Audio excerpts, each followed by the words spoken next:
Et ces Vikings, d'ailleurs, ils vont mettre aussi le pied sur le continent américain, mais quand même bien avant Christophe Colomb.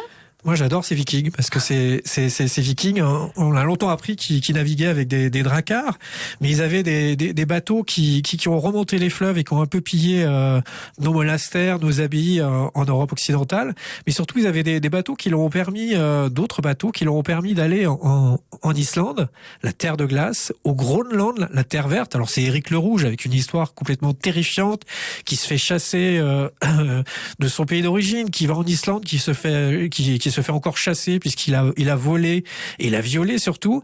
Et c'est son fils qui va en l'an 1000 découvrir vraisemblablement l'Amérique. Je dis vraisemblablement parce que les dernières fouilles archéologiques nous prouvent que les Vikings s'étaient installés en terre neuve, s'étaient installés dans cette Amérique. C'est incroyable, 500 ans avant Christophe Colomb. Et 500 ans avant Christophe Colomb. Et ça, c'était un petit peu l'histoire qu'on avait complètement oubliée.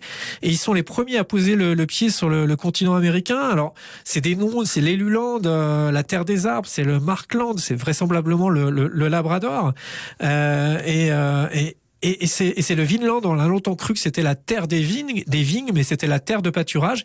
Et on est en l'an 1000, et ces Vikings, on ne sait pas trop comment, on ne sait pas encore pourquoi, mais leur occupation du territoire nord-américain va un peu s'éteindre et on va complètement l'oublier.